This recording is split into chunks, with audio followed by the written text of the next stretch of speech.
안녕하십니까. 수표법 마지막 시간으로 수표의 특유한 제도에 대해서 살펴보도록 하겠습니다.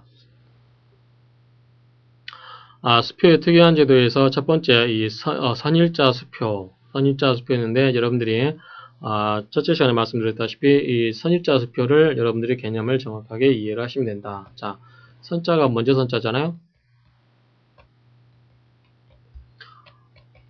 일자를 빨리 발행을 했다라고 하는 겁니다. 그래서 자, 수표에 기재된 날짜가 근데 몇 년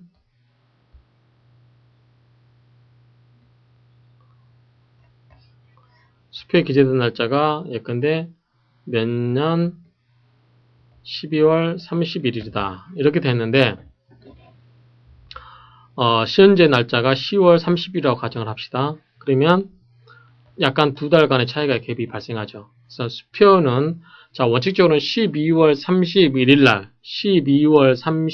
날 수표를 발행하면서 동시에 수표를 건네주는 게 맞는데 현재 10월 30일 날 수표를 발행을 하면서 날짜만큼은 이 수표상의 12월 30일. 그래서 항상 기준되는 것보다 모든 법률형이 기본되는 것보다 수표에 기재된 날짜가 기준이 됩니다. 그래서 이게 기준이 되는데 이 기준으로 하여금 실제로 발행된 날짜가 어떻게 될까요? 앞섰죠. 그래서 선일자 수표라고 하는데 여러분들이 헷갈리기 쉬운데 어찌됐든 선일자 수표라고 하는 것은 뭘 기억해라? 신용증권하다.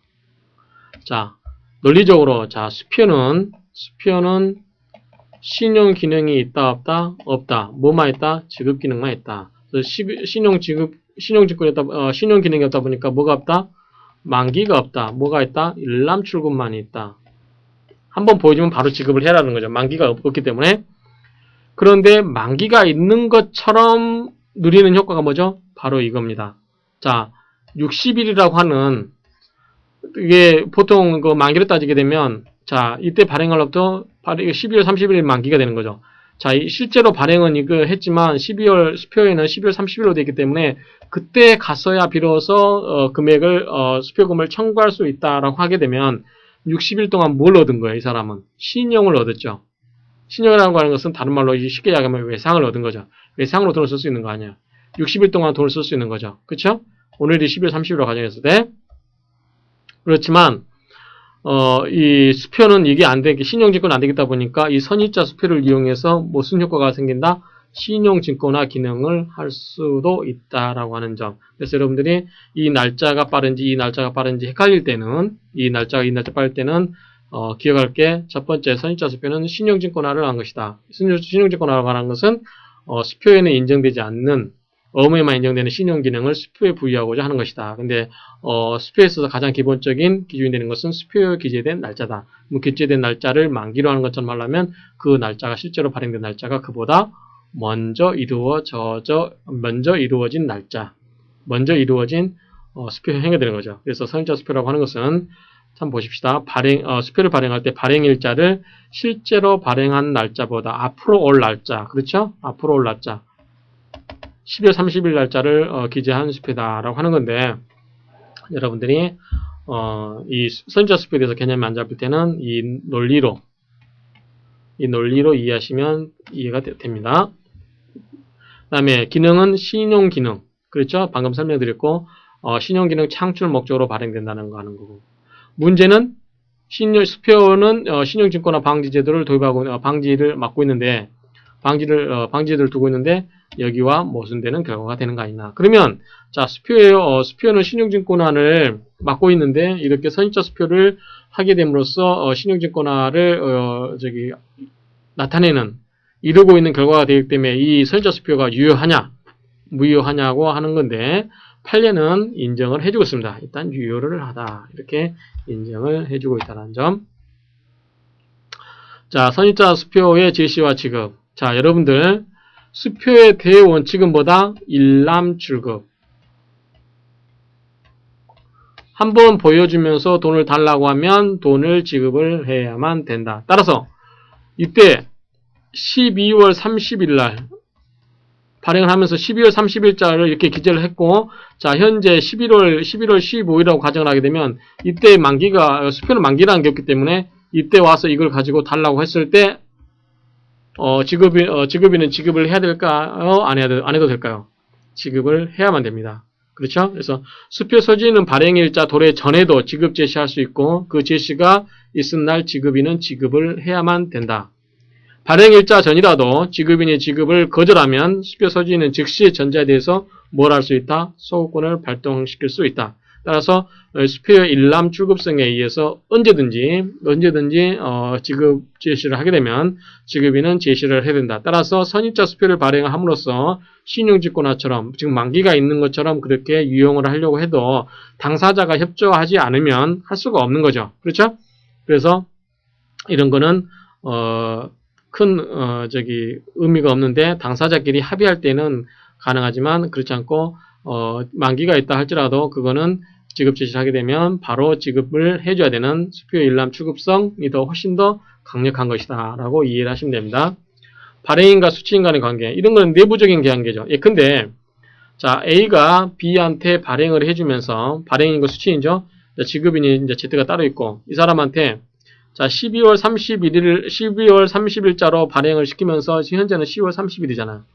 이렇게 했는데 자, 이 두 사람 간에 들고 있다가 B가 그래 당신 뜻이 그러하다면 내가 지켜줄게라고 해서 해주면 상관이 없지만 이 사람이 바로 Z한테 가서 돈 달라고 했다. 바로 지급을 해야 된다, 안 해야 된다? 해야 된다 라고 하는 거죠. 그래서 A와 B 간의 이런 계약, 즉 12월 30일까지 지급 제시를 하지 마라 라고 할 수 있는 그런 내부적으로 A와 B 간의 내부 계약이죠. 이러한 것도 유효를 하죠. 근데 실제로 B가 만기 전에 Z한테 가서 돈을 달라고 했을 때 Z는 지급을 해야 된다, 안 해야 된다? 해야 된다. 그러면 A와 B 간의 약속을 깨트린 거죠. 그래서 이 약속을 깨트려서 A가 손해를 봤다. 이런 경우는 내부적으로 A가 B한테 손해배상 책임을 물을 수 있을 뿐이지 그 어음 자체로서 가지고 대항할 수는 없다라고 하는 점입니다. 발행일자의 의의, 여기서 발행일자 12월 30일이라고 하는 의의는 뭐냐면 지혜시 기간의 기산점, 소멸시효 기산점, 지급이탁 취소의 기산점을 정하는 표준이 된다. 그렇지만 일람 출급성이 더 훨씬 강하다라고 말씀을 드렸습니다. 자, 횡선수표는 뭐냐면 자, 여러분들이 이렇게 수표를 받았습니다. 수표는 무슨 증권? 지급증권. 그렇기 때문에 굉장히 지급을 잘해줘야 되고 그 다음에 지급인의 조사 의무에서 어떤 조사 의무? 지급인 조사 의무 때는 형식적 배서의 정합 여부만 조사하면 되고 그게 실질적으로 내부적으로 당사자 간의 권리관계를 주고받고 있니 없니 그런 거를 조사할 수 있다 없다? 없다라고 했습니다. 우리 등기 심사관도 마찬가지죠. 등기 심사관도 형식주의죠. 실질주의가 아니죠.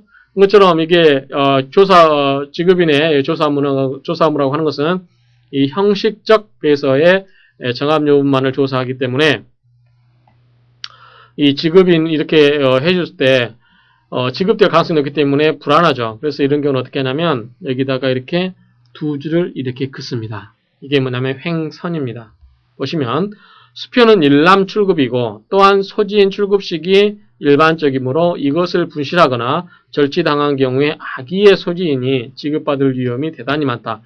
이건 뭐냐면 수표는 지급증권이다 보니까 지급을 반드시 해주게끔 하는 제도가 있다 보니까 악의의 소지인에게도 지급을 해줄 경우가 많다. 따라서 이러한 점을 보완하기 위해서 두 가지 제도가 있는데 하나는 뭐냐면 계산수표라는 게 있고 하나는 횡선수표라는 게 있습니다. 근데 우리나라는 이 행선수표 제도를 도입하고 있고 계산수표제는 도입하지 않고 있다라고 하는 겁니다. 그래서 이 행선수표라고 하는 것은 수표의 표면에 두 개의 평행선을 이렇게 그은 거를 말한다라고 하는 겁니다. 자, 그러면 그 계산수표라고 하는 건 뭐냐면 수표의 표면에다가 계산을 위하여 또는 동일한 뜻을 가진 문자를 횡서해서 현금 지급을 금하고 현금을 주지 말고 소지인한테 현금 주지 말고 뭘 해라? 기장 방법에 의한 거래 결제에만 사용하는 수표를 말한다. 따라서 계속적 거래관계가 있어서 그 사람의 계좌에다 넣어준다든지 어떤 기장하는 방법에 의해서만 지급을 하고 현금을 줘라 주지 마라 현금을 주지 마라 라고 하는 거죠. 그러면 악의 소지인이 그걸 훔쳤다든지 그러한 소지인이 자기가 현금을 받아가지고 도망갈 일이 있을까 없을까요? 없죠. 그 사람에 관한 정보가 그대로 남아있기 때문에 그러한 것을 방지할 수 있습니다. 그 다음에 계산수표를 인정하는 내국에서 우리나라를 지급주로 하는 계산수표를 발행하면, 즉 계산수표를 인정하는 나라에 의해서 계산수표를 발행하게 되면 우리나라의 행선수표와 동일한 효력이 있다. 같은 취지니까 그렇습니다. 그 다음에 행선수표도 두 가지가 있는데, 자, 일반 행선수표는 이렇게 평형선에다가 아무것도 안 쓰는 겁니다. 아무런 뜻을 기재하지 않는 거죠. 그 다음에 이렇게 글 수 있는 사람 누구나 글 수 있습니다. 소지인은 아무나 글 수 있습니다. 특정 행선수표는 이렇게 긋는데 이 안에다가 평형선 안에다가 여기다가 쓰는 거죠. 근데 국민은행 이런 식으로 쓰는 겁니다. 그래서 특정 은행의 명칭을 기재한 수표가 특정 행선수표다. 그러면 어떠한 효력이 있느냐? 첫 번째가 지급 제한이 있고 취득 제한이 있습니다. 먼저 보시면 일반 행선수표는 이렇게 쓴 거고, 특정 행선수표는 여기다가 이렇게 KB국민은행 이렇게만 쓴 경우죠. 이렇게 쓸 때, 자, 일반 행선수표의 지급인은 은행 또는 지급인의 거래처, 지급인이 지급을 하는데 이 지급인이 은행한테만 지급을 하거나 그 다음에 자기가 거래하는 거래처, 누군지 알 수 있잖아요. 자기가 거래하는 거래처이기 때문에 그러한 데만 지급을 할 수 있습니다. 거래처는 지급은행에 당좌 계좌가 반드시 있어야 되는 것은 아니고 다소 계속적인 거래관계가 있으면 족하다. 즉 누구인지만 알면 된다 이거죠. 특정 행선수표는 지급인은 원칙적으로 피지정은행에 대해서만 또는 지급인이 피지정은행일 때는 자기의 거래처에 대해서만 지급을 할 수가 있습니다. 여기에 대해서만 할 수 있는 거죠. 두 번째, 지급을 제한한 거죠. 그러면 악의의 소지인이 함부로 자기가 돈을 달라고 할 수가 없죠. 취득의 제한은 은행은 자기의 거래처 또는 다른 은행으로부터만 행선수표를 취득할 수 있습니다. 그래서 자기의 거래처라든가 다른 은행으로부터만 행선수표를 취득할 수 있기 때문에 만약에 행선수표가 그어지면 이거를 아무한테서나 이걸 취득할 수 없는 거죠. 그러면 자, 어떤 사람이 악의의 소유자가 이것을 훔쳐갔다. 그럼 이 사람은 어떻게 될까요? 이 사람은 은행에 가서 돈 달라고 하면 될까 안 될까요? 안 되겠죠. 이 논리들 하면. 그럼 이 사람은 어떻게 해야 된다? 자기의 거래하는 은행 가서 이걸 행선수표를 해야 되겠죠. 그러면 이 은행은 이 사람의 거래은행은 이것을 받아가지고 또 은행한테만 하겠죠. 그러면 자, 만약 이게 도둑 맞았다든지 그럴 경우에 이 사람의 원래의 지급인은 거꾸로 추적하면 이 사람이 누구인지를 알 수 있는 거죠. 그렇죠? 그래서 이거 억제하는 효과가 있다라고 이해를 하시면 됩니다. 그래서 은행은 자기 거래처 또는 다른 은행으로부터만 행선수표를 취득할 수 있고 또 은행은 이러한 자 위의 자를 위해서 행선수표와 추심을 할 수 없습니다. 자, 이런 것은 부정소진의 은행의 추심이 목적의 양도를 제한하고자 하는 것이다 라고 하는 겁니다. 그래서 역추적하면 누군지를 다 알 수 있다라고 하는 거죠. 그 다음에 행선수표 효력에서 말소와 변경. 자, 행선수표를 말소를 했다. 이렇게 불안하기 때문에 이렇게 그어놓은 거를 이렇게 없앴다. 그러면 이건 뭐다? 말소하지 아니한 것으로 본다. 그 다음에 자, 일반 수표가 있고 그 다음에 행선수표가 있고 일반 행선수표가 있고 그 다음에 특정 행선수표가 있죠. 여기에 구체적인 은행을 썼을 경우에 그러면 이렇게 강화하는 것은 가능하죠. 그렇죠? 강화하는 것은 가능한데 거꾸로 이렇게 약화시키는 건 가능하다, 가능하지 않다? 이것은 가능하지 않다라고 하는 점. 자, 일반에서 특정은 가능하지만 그 반대는 불가능하다 뜻이 그 뜻입니다. 수개의 특정 행선이 있는 경우에 지급인은 지급하지 못한다. 이 지급인이 이렇게 돼 있고, 이렇게 돼 있고, 이렇게 돼 있고, 이렇게 되고 여러 개의 행선수표가 있으면 도대체 누구한테 지급해야 될지 모르겠죠. 그런 경우에 지급인은 지급하지 못한다. 이러한 것을 위반했을 때, 이렇게 지급하지 말라고 하는 그러한 제한을 위반했을 때 효력이 어떻게 되냐. 지급 제한을 위반해서 행선수표를 지급한 지급인 및 취득 제한을 위반해서 행선수표를 취득한 은행은 이로 인하여 발생한 손해에 대해서 수표 금액의 한도 내에서 배상할 책임을 집니다. 누구한테? 소지인한테. 원래 수표 소지인한테 책임을 지겠죠?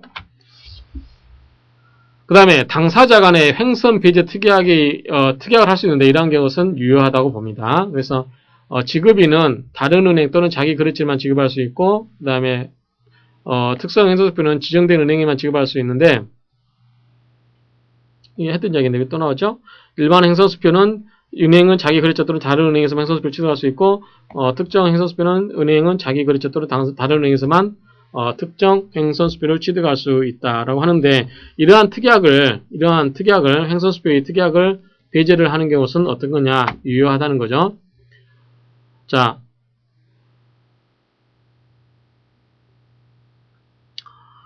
행선 수표 제도 및 이에 위반한 지급인의 손해배상 책임 등은 모두 수표 분실자 등의 이익을 위해서 보호하기 위한 것인데 만약에 이러한 수표 분실자 등의 자발적으로 수표 소진이 이러한 이익을 포기하고 지급인과 행선 수표의 배제 특약을 유효하게 해석할 것인지 문제인데 이런 데는 유효하게 해석한다. 무슨 소리냐면 자 이렇게 행선 수표를 만들어둔 이유가 뭐죠? 이 수표의 원래 소지인이 이것을 도둑맞거나 그런 경우에 이 사람을 보호하기 위한 건데 이 사람하고 지급인하고 특약을 하는 겁니다. 자, 행선수표를 앞으로 긋지 않겠다. 행선수표에 대해서 행선수표를 긋지 않겠다라고 하는 것은 이렇게 당사자 간의 소지인과 지급인이 특약을 했다. 그러면 특약이 유효하냐? 이거를 부정할 이유는 없는 거죠. 이 사람이 스스로 자기가 그러한 행선수표를 그음으로써 얻을 수 있는 이익을 어떻게 된다? 포기한 것인데 굳이 그거를 가지고 거부할 이유가 없는 거죠. 그래서 그러한 경우는 유효하다라고 이해를 하시면 됩니다.